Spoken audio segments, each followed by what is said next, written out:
Murder Mubarak 2 hours 20 minutes run టైంతో last 10 minutes end క్రెడిట్స్లండి.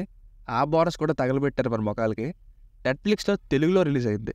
ఇక cinema చూసాక నాకైతే ఎందుకు తీస్తారో ఇలా అనిపించింది. కొంచెం అంటే కొంచెం కూడా ఎంగేజింగ్గా లేదు.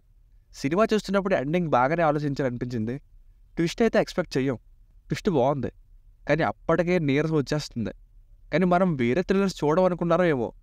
ఎలా అనిపించిందంటే ఏది పడితే అది తీసేసి ఒక పోలీస్ ఉన్నారు, మర్డర్ ఉంది, ఇంకా అనుమానించడానికి జనాలు ఉన్నారు, ఇక ఇదే థ్రిల్లర్ అని ఫీల్ అయిపోండి అన్నట్టుంది.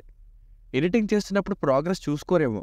అట్లీస్ట్ సగం షూటింగ్ అయినప్పుడైనా సినిమా చూసుంటే ఎలా ఉండబోతుందో తెలిసిపోతుంది. దీనికి తోడు సరా అలీ ఖాన్ ఇచ్చిన ఎక్స్పోజింగ్ నాకు అర్థం కాదు. ఈ సినిమాలోని ఈమె రోల్కి పూర్తిగా బట్టలు వేసుకుంటే తప్ప ఇంకా అడల్ట్ సీన్స్ వీటి మీద పెట్టే ఫోకస్ సినిమా ఎంగేజింగ్గా ఉందా లేదా అని చూస్తే బాగుంటుంది. సో ఫ్యామిలీతో అస్సలు చూడలేం. బేసిక్ స్టోరీ లైన్ ఏంటంటే జిమ్ చేస్తూ చనిపోయిన ఒక అతని కోసం పోలీస్ అలియాస్ పంకజ్ త్రిపాఠి గారు విచారణ కోసం వస్తే అప్పుడే అది కాస్త పార్టీలో కనబడిన డెడ్ బాడీ వైపు వెళ్తుంది స్టోరీ. ఇంతకీ పార్టీలో ఏం జరిగింది, అసలు ఈ మర్డర్ మిస్టరీ ఏంటి అన్నది స్టోరీ. ప్లస్ పాయింట్స్: మర్డర్ అని వీళ్ళు సెట్ చేసుకున్న పాయింట్, అక్కడక్కడ comedy, climax twist, rich cinematography, actors performances. Minus points: విపరీతంగా ఇంట్రడక్షన్స్, ప్రతి క్యారెక్టర్కి పేర్లు వేసేస్తూ ఉంటారు. సినిమా మొత్తం స్ట్రెచ్ చేసినట్టే ఫీల్ వచ్చింది. ఎలా అనిపించిందంటే ఈరోజు ఈ యాక్టర్ యొక్క కాల్ షీట్స్ దొరికాయి, సో అతని సీన్స్ పెట్టేద్దాం, రేపు ఇంకొకరు, సో అతను తర్వాత పెడదాం, ఇలా బ్యాక్ టు బ్యాక్ అరేంజ్ చేసుకుంటూ వెళ్తే ఎలా వస్తుందో అలా వచ్చింది అవుట్పుట్. ఇలా తీసినట్టుంది.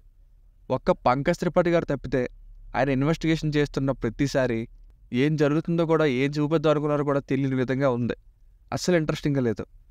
జనరల్గా థ్రిల్లర్ ఎలా ఉన్నా సరే లాస్ట్కి ఏమైంది అనే ఆసక్తి అయినా ఉంటుంది. ఇక్కడ అది కూడా రాలేదు నాకు. విజయ్ వర్మ గారు, సరా అలీ ఖాన్తో అడల్ట్ సీన్ ఒకటి, అసలు పర్పస్ ఏముంది?